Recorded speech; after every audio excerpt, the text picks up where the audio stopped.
Assalamualaikum warahmatullahi wabarakatuh. Halo Sobat Vokasi, balik lagi di Polindra Insight, ruang ngobrol santai tapi berbobot seputar dunia kampus, peluang masa depan, dan cerita inspiratif dari insan Polindra. Di episode kali ini kita bakal ngobrol bareng sosok dosen muda yang punya cerita internasional. Beliau adalah Adi Kusmayadi PhD, dosen Politeknik Negeri Indramayu yang menempuh pendidikan hingga doktoral di Taiwan melalui program beasiswa. Nah, buat kamu yang Gen Z, yang suka mikir, kuliah vokasi bisa go internasional nggak sih? Mahasiswa Polindra bisa lanjut kuliah ke luar negeri nggak sih? Jawabannya bakal kita kupas tuntas hari ini. Langsung kita sapa saja narasumber kita. Selamat datang Pak Adi Kusmayadi, PhD di Polindra Insight. Apa kabar Pak? Alhamdulillah, kabar baik Bu Fitri. Terima kasih, senang sekali saya bisa ke Polindra Insight. Baik.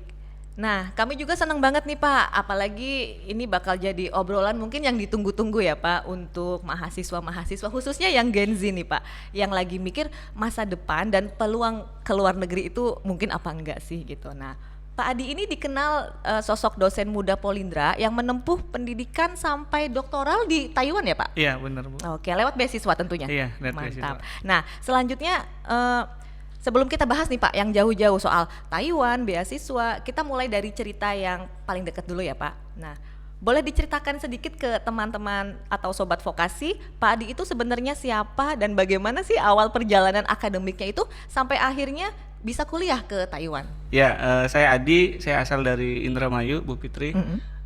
Setelah lulus dari SMA di Indramayu tahun 2012 ya, Iya. itu langsung lanjut studi di Bandung ya selama 4 tahun. Oke. Nah, kemudian setelah itu ada kesempatan untuk bisa studi di Taiwan untuk S2. Nah, waktu itu saya coba untuk studi S2 di Taiwan. Iya. Kemudian sebelum lulus itu ada kesempatan ditawari oleh profesor untuk studi S3. Oke. Akhirnya saya lanjut tuh untuk S3 saya di Taiwan juga. Nah, sebelum lulus S3 itu saya ditawarin juga untuk dapat postdoctoral researcher. Iya. Jadi semacam asisten profesor ya.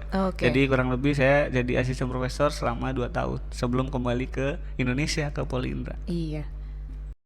Pak, motivasi apa yang bikin Pak Adi itu pulang ke Indonesia dan memilih mengajar di Polindra? Oh iya. Ya, jadi sebenarnya memang ke depan saya akan balik ke Indramayu gitu ya, ke Indonesia.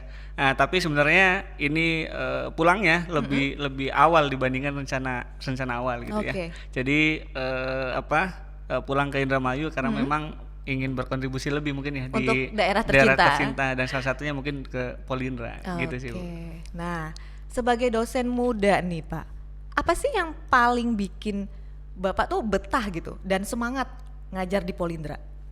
Yang pertama karena kan deket ya Polindra ya, jadi cuma 10 menit jadi enak gitu ya, Oke. jadi nyaman gitu ya. Nah kemudian karena saya juga senang untuk berdiskusi, kemudian juga sharing dengan teman-teman, jadi mungkin mengajar itu salah satu hal yang menarik juga gitu, hal yang menyenangkan gitu. Karena kalau kita mengajar yang pertama kita harus nyiapin materi kan, Iya. jadi kita harus belajar lagi, kemudian nyiapin PPT. Setelah itu kita harus bagaimana materi kita itu bisa mengerti sama mahasiswa kita. Betul. Nah apalagi kan kita ngajar di Polindra yang notabene banyakan orang Indramayu gitu. Iya. Jadi itu yang mungkin lebih enak gitu, lebih enjoy gitu. Oke, baik. Nah, boleh diceritakan nih Pak ke sobat vokasi, pengalaman pertama kuliah di Taiwan itu ada culture shocknya nggak? Oh iya. Nah ini biasanya sering terjadi ya Iya. bagi kita yang merantau pertama kali, apalagi jauh dari keluarga, apalagi di luar negeri gitu ya. Betul. Yang pertama sih bahasa ya. Ini mungkin culture shock yang sering dijumpai gitu ya. Bahasa Inggris gitu ya, yang biasa kita pakai bahasa Sunda, bahasa Iya. Indonesia ataupun Indramayu Iya. gitu. Apalagi di Taiwan itu kan pronunciation dari profesornya kan berbeda Iya, ya betul. di Asia Timur. Nah Iya. itu juga tantangan. Terus yang kedua yang biasa culture shock itu adalah jalan kaki. Oke. Karena kalau kita di Indonesia ya, ini kan kita biasanya sering naik motor gitu ya, Iya. deket naik motor gitu Betul. ya. Nah kalau di sana itu lebih sering jalan kaki Oke. ataupun transportasi umum. Jadi itu sih mungkin yang awal-awal yang Awal-awal culture ya. shock gitu. Oke. Nah, waktu itu kenapa memilih Taiwan sebagai tujuan studi, bukan negara lain gitu? Iya, karena kebetulan sebenarnya pengen ke luar negeri dan karena kebetulan ada peluang dan yang ada itu di Taiwan, jadi ya saya coba di Taiwan gitu Bu. Oke. Nah, menurut Pak Adi nih, apa keunggulan sistem pendidikan di Taiwan, terutama di bidang vokasi dan teknologinya? Ya, kalau kita tahu teman-teman, untuk yang di Taiwan itu selain negaranya ya maju gitu ya, teknologi juga maju. Yang pertama ketika pendidikan itu semua peralatan lab dan yang lain itu lengkap gitu hampir tiap kampus. Jadi itu untuk memudahkan kita itu untuk belajar. Nah selain itu juga project-project itu kita sering dilibatkan dengan industri. Jadi apa riset yang kita lakukan itu sudah berkaitan dengan problem atau masalah yang di industri. Jadi mau tidak mau kita sudah dikenalkan dengan dunia real gitu. Jadi itu yang mungkin mendorong kita untuk untuk belajar lebih keras lagi gitu di Taiwan. Nah, kita ngomongin beasiswa dan peluang internasional nih ya Pak untuk Sobat Vokasi. Banyak yang penasaran nih Pak, beasiswa ke Taiwan itu susah nggak sih sebenarnya? Nah sebenarnya di Taiwan itu banyak banget ininya peluang beasiswanya. Ini mungkin sharing ya. Jadi pertama ada beasiswa dari pemerintah Taiwan. Itu ada dari Ministry of Education (MOE), kemudian juga ada dari Kementerian Luar Negeri, kemudian juga ada dari dari MOST, Science and Technology ya. Kalau di kita mungkin Dikti Sains Tech. Kemudian juga ada beasiswa dari kampus. Nah jadi hampir tiap kampus di Taiwan itu menyediakan beasiswa. Jadi kalau kita ikut, mungkin kalau di Indonesia UTBK, ketika kita masuk maka udah termasuk dapat beasiswanya. Udah include udah include. Apalagi sekarang untuk teman-teman vokasi itu ada program intake base. Nah itu untuk memudahkan untuk bisa ke luar negeri. Jadi peluangnya sebenarnya besar. Besar ya, begitu Sobat Vokasi. Nah, waktu Pak Adi daftar beasiswa, tantangan terbesarnya apa? Akademik? Atau mungkin mental? Ya, yang paling kerasa sih pertama sih bahasa ya. Untuk daftar beasiswa otomatis kan bahasa. Nah itu mungkin dulu saya effort sampai ke kampung Inggris, ke Kediri untuk belajar bahasa Inggris untuk mempersiapkan gitu ya. Jadi selama 3 bulan sampai 4 bulan gitu ya. Yang kedua ya mungkin materi kuliah nanti mungkin itu yang jadi tantangan sih di awal gitu sih. Iya.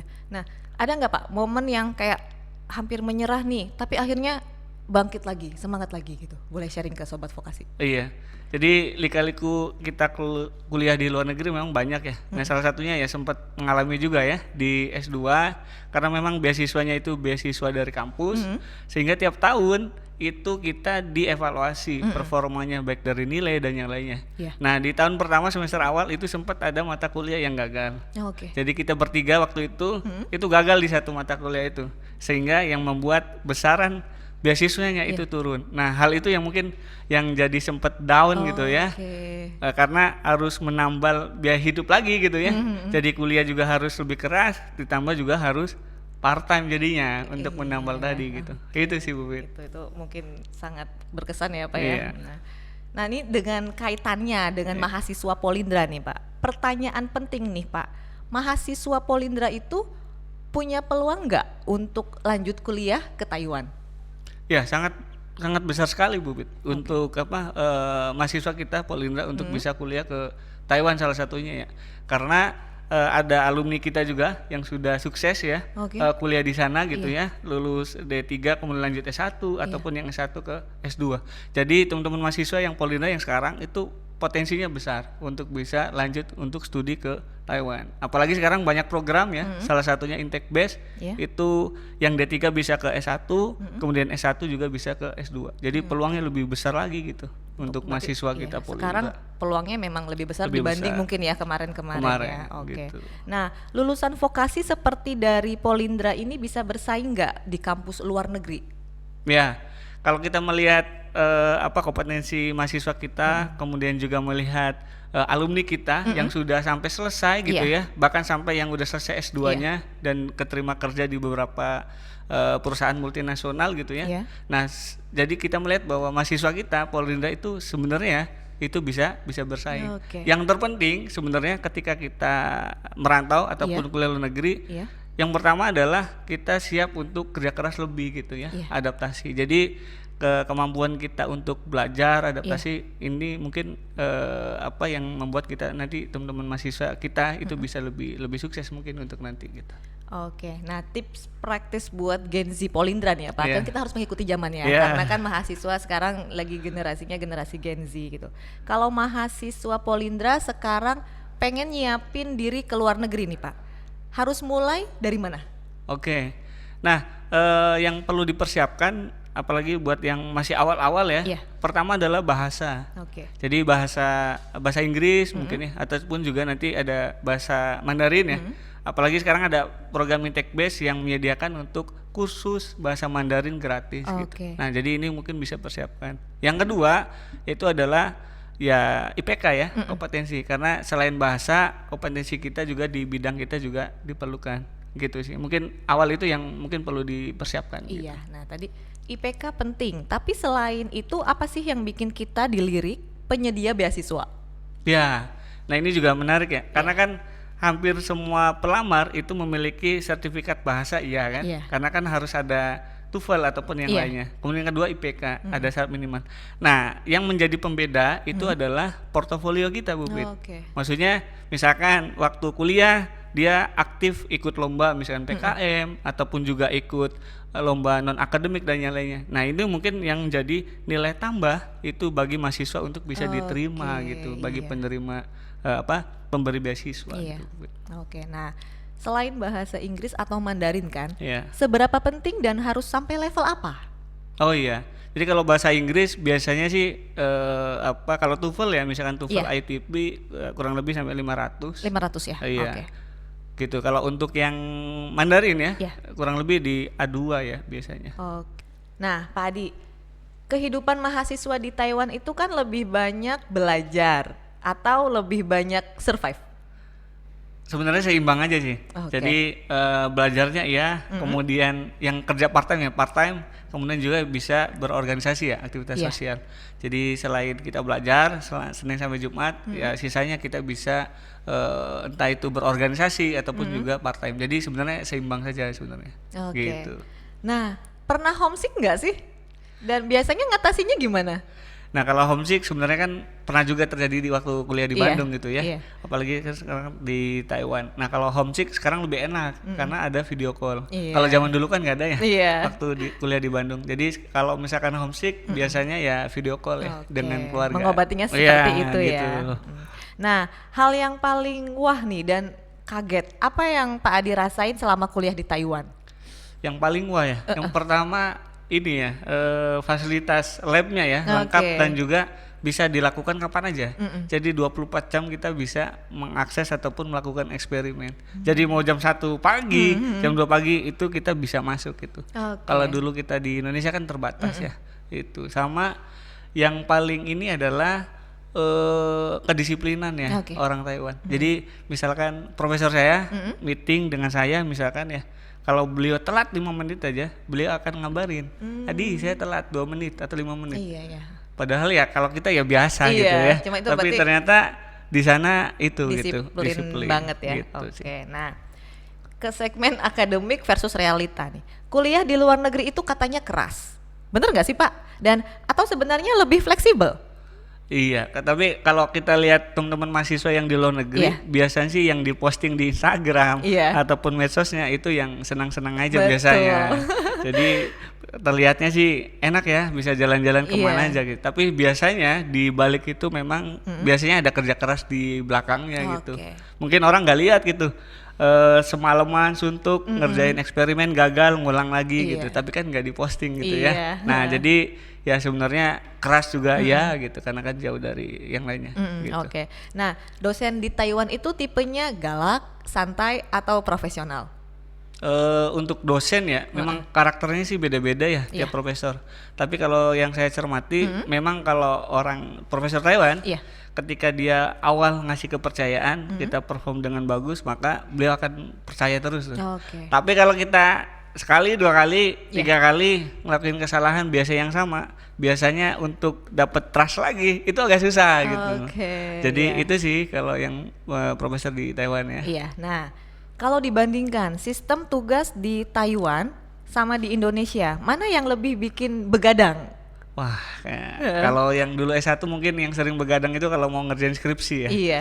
Nah, tapi kalau di Taiwan dulu memang yang sering begadang itu kalau di sana itu kan ada lab meeting ya. Iya. Jadi tiap minggu kita report progres eksperimen kita, kuliah kita.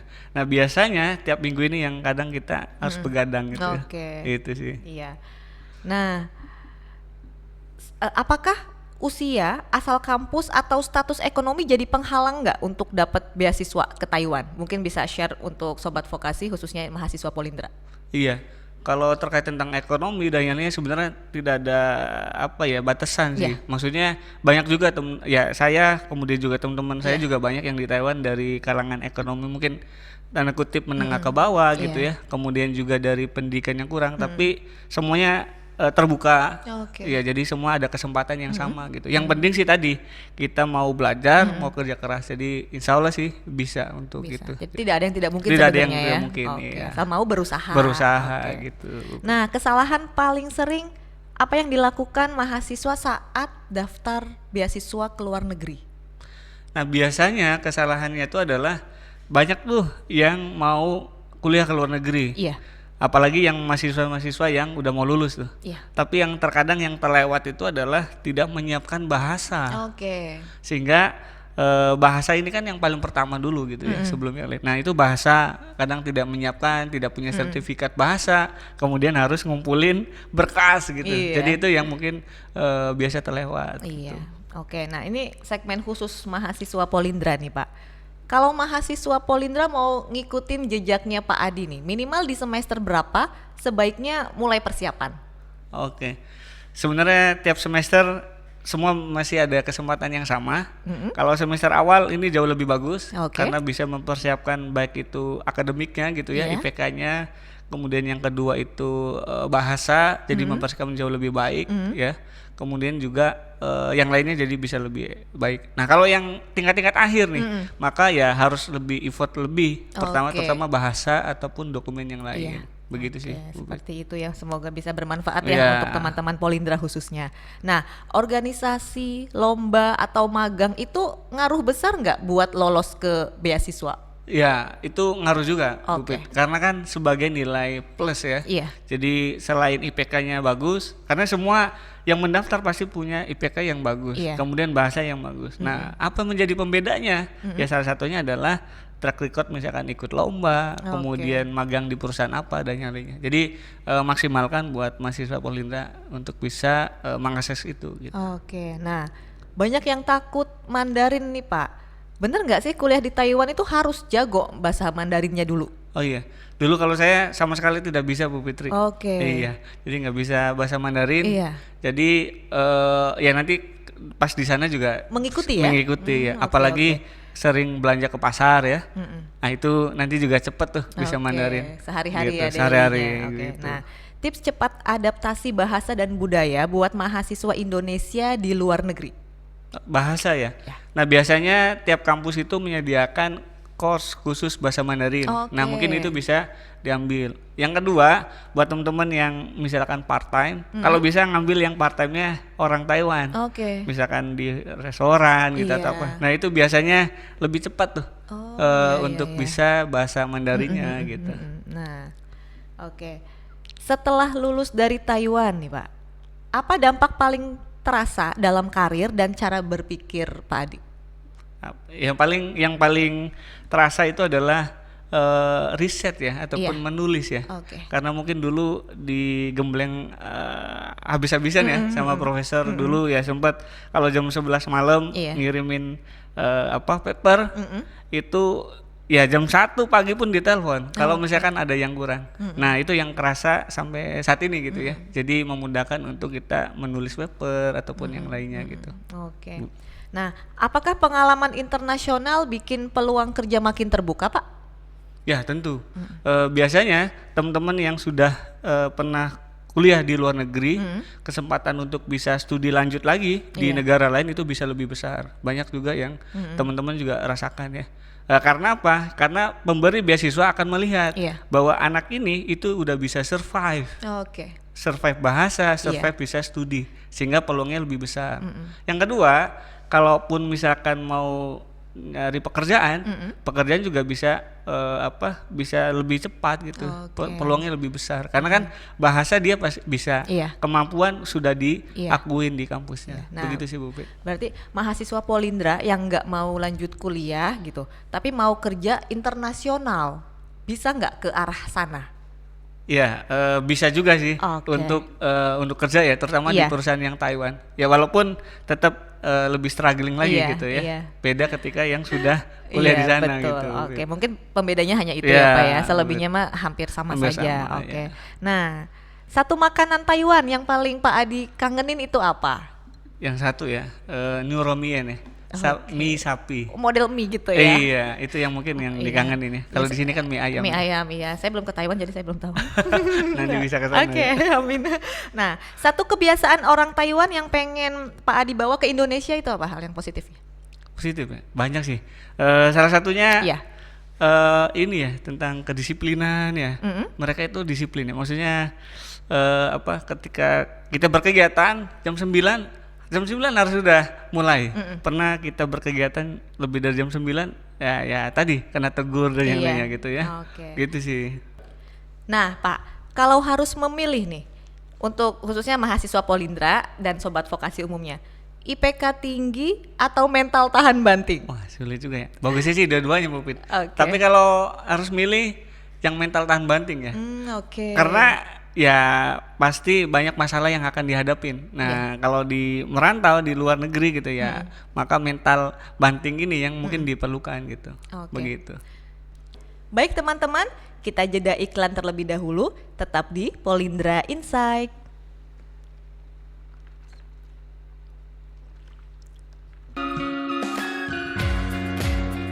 Cita rasa kaum muda mendominasi di tiap lini kehidupan warga Taiwan.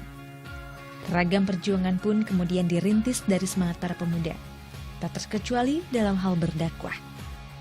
Teman-teman saya di Bumi Formosa punya pengalaman itu, menularkan nafas Islam demi hidup yang lebih bermakna dengan cara paling kekinian.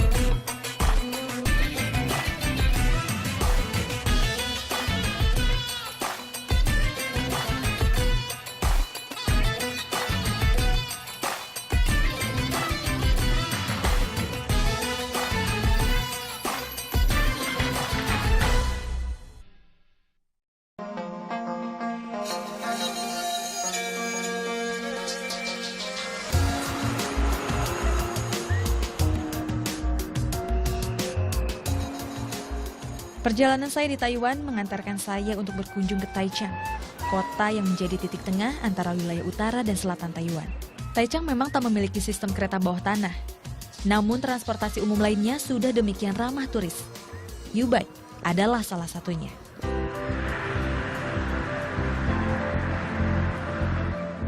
Layanan sepeda sewa ini sudah hadir di 8 kota. Tujuannya apalagi kalau bukan untuk mengurangi tingkat polusi kendaraan bermotor.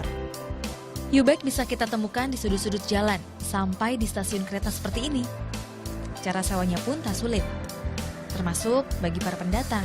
Kita cukup memakai uang elektronik yang bisa kita beli ataupun isi ulang di toko-toko retail.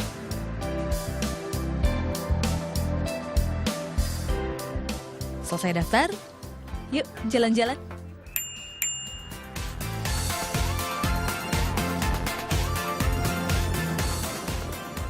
Dijamin, menyusuri Taichung tak akan pernah bosan dengan bersepeda ini. Dan sekarang saya akan menuju ke Taman Kota Taichung untuk bertemu seorang teman di sana.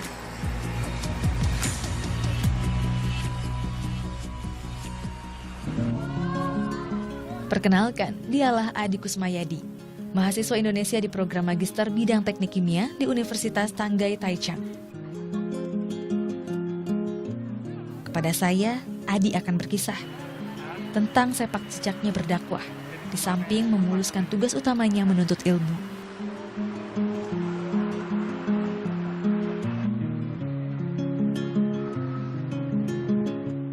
Bagi saya, selain saya kuliah di sini, kita juga menjadi duta untuk Islam, sebagai Muslim.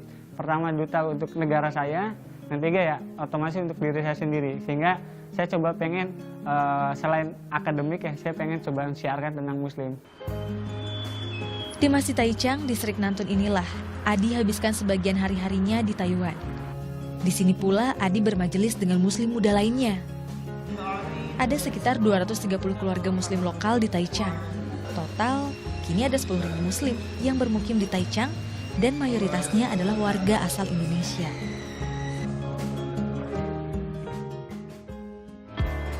Saya lalu dibawa keliling masjid, menilik penjual daging halal, melihat persiapan sholat Jumat, hingga menyaksikan teman-teman mu'alaf mendalami Islam.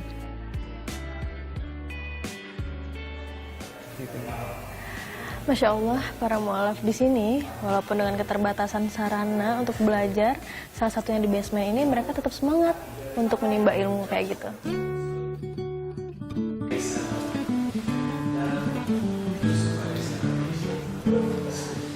Kelas bahasa Arab ini diadakan 2 kali seminggu. Muridnya adalah mu'alaf atau bahkan orang Taiwan lokal yang belum memeluk agama Islam.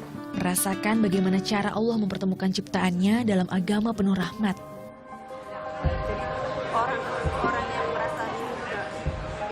Selain Hana, saya bertemu Lin Liying yang 5 tahun lalu mantap mengucap kalimat syahadat. Islam telah mengantarnya menjadi manusia baru. Ia pun memilih nama Saidah sebagai nama muslimnya. Dengan tubuh bergetar, ia kisahkan episode demi episode jalan hidupnya di masa lampau. Hingga akhirnya temukan cahaya Islam. 如果你真的存在，那我现在的问题，你知道我心里面很多的不理解，那我不晓得找谁来告诉我。是我说，请你如果明白我的心意，请你告诉我，我现在应该怎么办？那我未来的路要往哪里走？后来我就跟天讲，我现在才知道是阿拉。我跟天讲说，请你引导我走正的路，不要让我走偏，因为我不希望我的路走到后来是不对的，是偏的，所以我就祈求天引导我走这条路。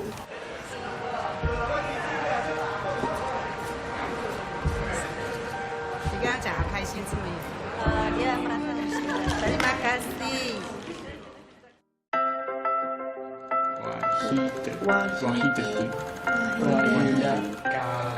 Hadir sebagai milenial di Taichung, Adi tak mau kehilangan kesempatan menyeru ajakan kebaikan pada sebaya, menuntun sahabat Taiwannya untuk masuk Islam. Alex adalah salah satunya. Sahabat Adi ini baru 4 bulan menjadi mu'alaf.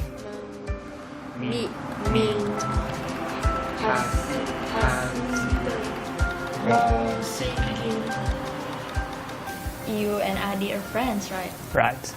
And what do you think about, is he a good teacher for learning Iqra? He's a very good teacher because one day during the Juma day, and I hear him prefer the Azam, and I admire he have a very great voice and very great Azam. So I start to learn the Iqra and Quran with him. Yeah, and he teach me so well, and now I'm in Iqra 4. Yeah, I expect one day I can perform a very good Quran. Yeah, just like Adi teacher. Kesempatan menebar iman dan Islam di negeri minoritas Muslim sungguh memantapkan Adi di jalan dakwah. Usai ini saya juga akan menemui seorang sahabat yang juga berjuang untuk agama Allah di Tuli, ibu kota Yunlin.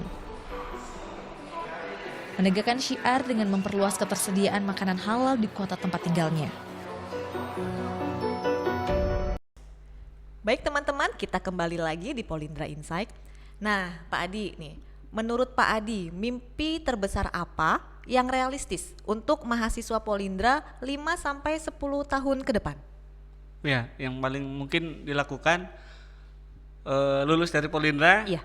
kemudian lanjut studi ke Taiwan. Oke. Setelah itu dapat pekerjaan di sana, kemudian bisa pulang bangun usaha di Indramayu. Oke, mantap. Nah, pesan paling jujur dari Pak Adi buat Gen Z Polindra Ya. yang masih ragu mungkin ya bermimpi kuliah ke luar negeri. Ya, teman-teman semua, tidak ada mimpi yang terlalu tinggi, yang ada hanyalah usaha yang sedikit. Jadi kita bisa kuliah ke luar negeri, Iya. yang penting kita ketika punya mimpi, punya cita-cita, jalani, perjuangkan dan bekerja keras untuk mencapai cita-cita itu. Luar biasa. Tadi kita sudah dengar langsung dari Pak Adi bahwa peluang kuliah ke Taiwan itu terbuka lebar, termasuk buat mahasiswa vokasi dan mahasiswa Polindra. Tapi Sobat Vokasi, biar ceritanya nggak cuma dari sisi dosen, kita pengen kasih gambaran nih yang lebih real dan dekat dengan mahasiswa. Karena itu, kali ini kita bakal terhubung lewat video call dengan alumni Polindra yang saat ini sedang melanjutkan studi di Taiwan. Beliau adalah Farid Aufa, alumni Polindra yang sekarang sedang merasakan langsung kehidupan sebagai mahasiswa internasional di Taiwan. Yuk kita langsung sapa saja. Assalamualaikum Farid, apa kabar? Waalaikumsalam. Assalamualaikum Bu, gimana kabarnya? Alhamdulillah Farid, apa kabar? Alhamdulillah baik Bu. Gimana Iya, Polindra? Alhamdulillah Polindra semakin baik. Farid bisa dengar dan lihat kami ya? Jelas ya? Ya, jelas Bu, Iya. jelas. Lagi di mana Farid? Sekarang lagi di belakang masjid sih, tadi habis Jumatan Oh iya, oke. di taman Nah, ya. Farid, kita lagi podcast sesi inspiratif yang bisa keluar negeri dari Polindra gitu kan. Boleh Ya. perkenalkan diri nggak kepada teman-teman Sobat Vokasi? Nah, Oke, Farid oke. ini alumni Polindra angkatan berapa dan dari program studi apa? Oh ya, perkenalkan nama saya Muhammad Farid Aufa. Saya dulu di Polindra ngambil prodi teknik mesin. Lupa Mm-mm. angkatan berapa ya? Kayaknya angkatan 8. Oke. Nah, sekarang sedang studi di universitas atau sedang mengambil jenjang apa di Taiwan? Kebetulan tahun kemarin udah 2024 itu ya, udah lulus S2 dan sekarang Oke, udah bekerja. Hmm. iya. Kita berbagi pengalaman aja ya Farid ya untuk Sobat Oke, Vokasi. Nah, pertama kali sampai di Taiwan nih, hal paling kaget apa yang Farid rasakan? iya jelas, bahasa sih Bu. Mm-mm. Sama apa ya, makanan paling. Heeh. Oke, Kayak baru iya, dari bandara turun tuh, ini tulisan apa gitu. iya. Beda. Oke, nah, Farid berangkat ke Taiwan itu lewat jalur beasiswa atau mandiri? Ya, beasiswa Bu, dari kementerian, dari dulu namanya Kemendikbud. Iya, Bukan, dulu Kemendikbud ya. Kemenristek Dikti. Ya, sekarang Kemendikbudristek. Ya, ya, Oke, benar-benar. nah, proses daftar beasiswanya itu menurut Farid ribet nggak sih? Mungkin karena saya angkatan pertama ya, jadi Mm-mm. lumayan ribet sih Bu. Tapi ya Oke, alhamdulillah sih semuanya bisa ter-approve. lancar ya? Ya, lancar-lancar. Dibantu sama Pak Jamal sama Bu Mayang juga waktu itu. Oh, waktu itu iya di akademik ya. Iya, Nah, iya. setahu Farid nih, saat ini ada berapa alumni yang sedang melanjutkan studi di Taiwan, alumni Polindra? Polindra ya. Ya, Waduh, sudah kalau banyak ya? dibilang alumni udah banyak sih Bu. Cuman yang Oke. masih kuliah sampai saat ini aku Mm-mm. lupa ya ada berapa. Cuma yang di Mm-mm. kampus ya Bu, yang S1 ada satu deh kayaknya. Ponakannya Pak Imin itu. Ya, ya, oke. Nah, Oke, oke. biasanya alumni Polindra di Taiwan itu saling kenal dan saling support nggak? Oh iya Bu, jelas Bu. Soalnya Oke, kita juga di online-nya kan saling chattingan juga. iya. Ada grup Mm-mm. juga ya? Iya. Iya. Nah, kalau dibandingkan waktu kuliah di Polindra nih, ritme belajar di Taiwan lebih padat atau lebih fleksibel? Pertanyaannya susah nih. Soalnya di Taiwan tuh lebih ke apa ya? Mm-mm. Dikasih materinya segitu, tapi sisanya Mm-mm. harus belajar sendiri gitu loh, Bu. Jadi dibilang fleksibel ya fleksibel, cuman ya Mm-mm. harus lebih banyak belajar sendirinya juga. Oke. Nah, ini khususnya buat mahasiswa Polindra yang lagi nonton dan masih ragu, menurut Farid nih alumni Polindra itu punya peluang besar nggak buat kuliah ke luar negeri? Pertanyaan bagus. Eh, Peluang banget sih, Bu, khususnya yang di Taiwan ya. Soalnya di Mm-mm. sini kan penduduknya mulai turun ya. Oke. Sementara kampus itu lagi buka banyak apa sih namanya, eh, kesempatan gitu, Iya. beasiswa. Jadi mereka itu bakal narik orang-orang dari berbagai negara, khususnya Asia Tenggara ya, agar kampus-kampus di sini tuh tetap hidup gitu, Bu. Soalnya Oke. kebanyakan kampus di sini kalau nggak ada peminatnya itu bakal di merger atau bahkan ditutup gitu. Jadi kesempatan buat anak-anak Polindra yang mau lulus, itu sangat berpeluang sekali, Bu. Oke. Mm-mm. Pertanyaan terakhir. Ini saran yang paling jujur dan satu pesan motivasi singkat nih dari Farid sebagai Hmm. alumni ya Hmm. untuk mungkin Gen Z Polindra gitu kan yang pengen nyusul ke Taiwan. Nah, harus mulai dipersiapkan dari mana? Silakan. Yang pertama sih ya yang pasti niat ya, Bu. Harus niat Iya. dulu. Kedua apa ya? Harus cari banyak motivasi juga. Mm-mm. Paling kalau kata-katanya apa ya? Mungkin kayak kalau kamu nggak berjalan sekarang, maka siap-siap untuk berlari di esok hari. Ini aja kan. Oke, Iya, siap. ambil semua kesempatan yang ada. Iya, Itu luar aja biasa paling. sekali. Farid, terima kasih banyak atas waktunya ya. Iya, Bu. Terima kasih juga. Iya, sehat-sehat selalu, sukses selalu di sana. Iya, Sampai jumpa. sampai jumpa. Assalamualaikum. Salam. Wah, keren banget ya Sobat Vokasi. Dari ceritanya Farid kita bisa lihat langsung bahwa alumni Polindra benar-benar bisa melanjutkan studi ke luar negeri, bahkan sampai ke Taiwan. Nah, kita kembali lagi ke Pak Adi, mungkin bisa menanggapi Pak setelah tadi kita berbincang dengan alumni Polindra. Oke, ya tadi udah kita dengar ya cerita dari alumni kita Iya. yang sedang studi di Taiwan. Jadi buat teman-teman mahasiswa, jadi jangan ragu dan juga jangan takut. Ini sudah ada kisahnya juga ceritanya alumni kita yang bisa survive dan juga sukses di Taiwan. Baik Sobat Vokasi, begitulah obrolan yang luar biasa di episode Polindra Insight kali ini. Dosen muda yang begitu inspiratif, semoga bisa buat motivasi buat kalian semua. Paling terakhir ada Oh, pantun mungkin oh Bu Pit? boleh, Boleh? silahkan Pak Adi. Iya. Naik sepeda keliling taman, Cakep, angin sejuk bikin nyaman. cakep, Daripada bingung habis kelulusan, cakep. you gas daftar kuliah ke Taiwan. Yeay, luar biasa. Terima kasih banyak ya Pak Adi Kusmayadi PhD atas cerita dan inspirasinya, dan terima kasih juga buat Sobat Vokasi yang sudah menyimak Polindra Insight. Jangan lupa follow, share, dan tunggu episode inspiratif berikutnya. Saya Fitri Zen pamit undur diri. Wassalamualaikum warahmatullahi wabarakatuh. Sampai jumpa.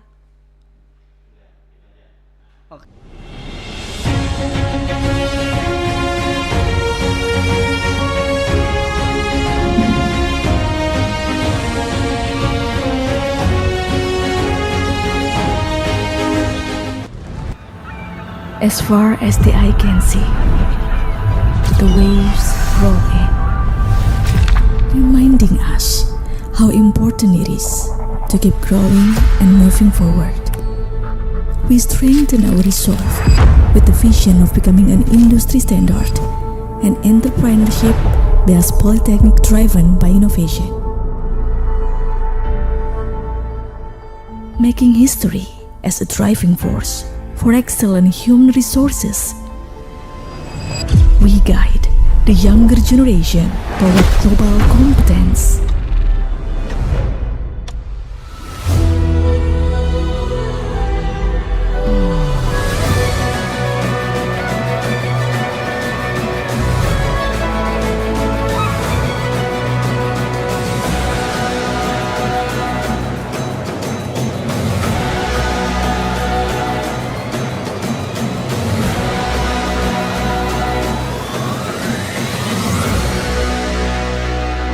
Welcome to Indramayu State Polytechnic.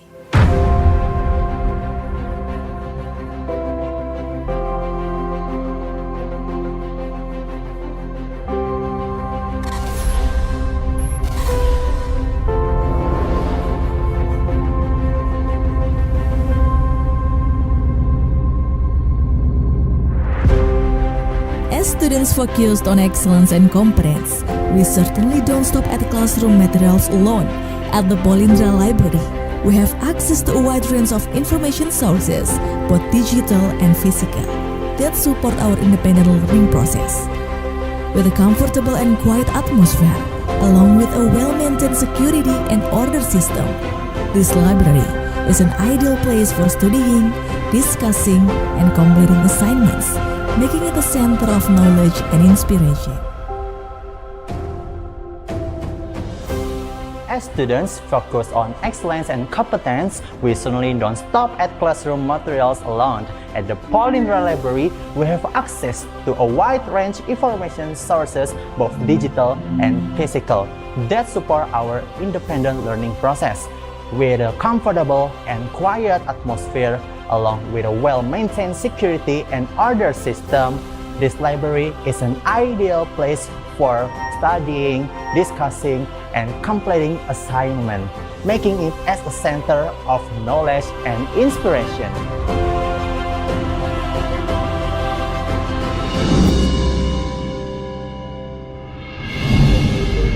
Bring your creativity to life in the world of precision and innovation. In the engineering department, we offer the following study programs: Diploma in Mechanical Engineering, Diploma in Refrigeration and Air Conditioning Engineering, Applied Bachelor in Manufacturing Design, Applied Bachelor in Instrumentation and Control Engineering Technology,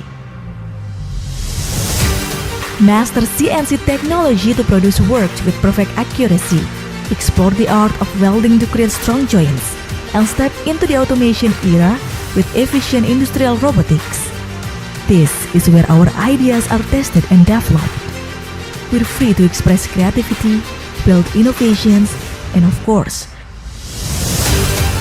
all of it is supported by complete facilities, an industry-based curriculum, and unlimited career opportunities. Mechanical engineering is the place where ideas come to life. As the industrial world continues to evolve with technology, Polindra recognizes the importance of change.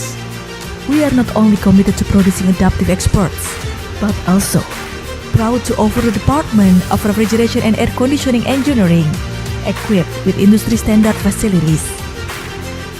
Here, students gain hands-on experience in the commercial refrigeration laboratory, complete with modern cooling system.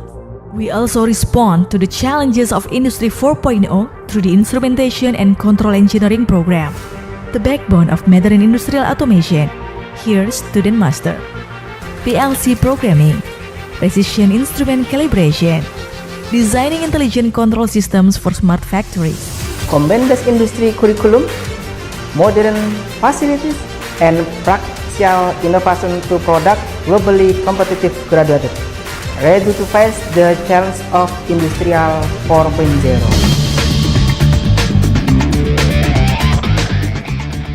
Make your world rich with computational algorithm engineering, creating new things and becoming a skilled, competent expert.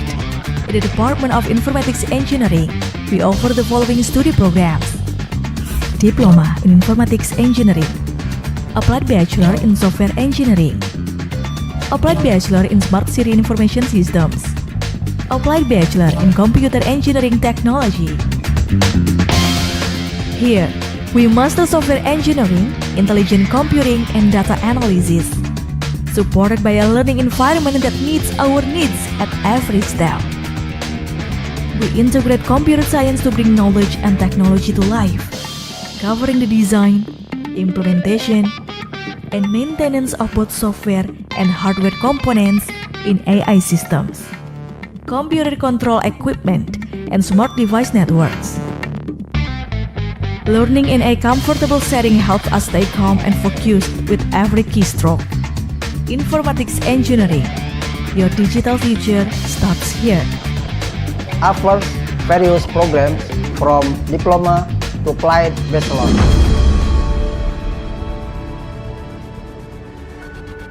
Not just nurses, but the future of healthcare solutions. Now, we are in the health department with the following study programs: Diploma in Nursing, Applied Bachelor in Biomedical Engineering Technology, Applied Bachelor in Medical Laboratory Technology,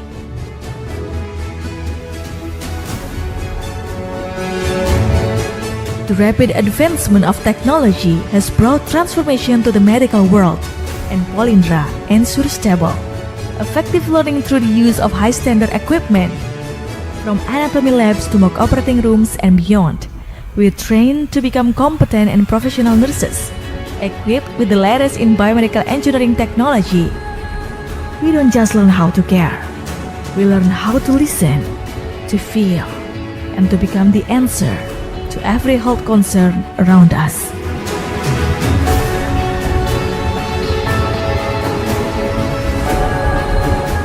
Polindra shapes us not only with stethoscopes and syringes, but also with sincere hearts and sharp minds. Because being a nurse means being a pillar of public health. Ready to step in when needed most and turning challenges into hope. From villages to cities, from today into the future. So when will you start?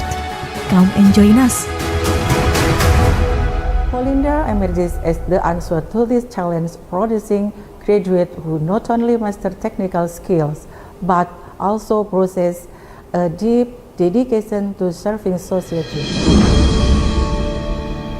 In a world that keeps evolving, breakthroughs are a must. And Polindra answers the call through our student creativity units, a space for limitless exploration. From robotics, journalism, charity, arts and culture, emergency service, scouts, and nature enthusiasts, there's something for every passion. Politeknik Negeri Indramayu, or Polindra, is a vocational higher education institution. Let's join us! Show your creativity and be part of real change with Polindra. Innovation isn't just a dream, it's action. Polindra.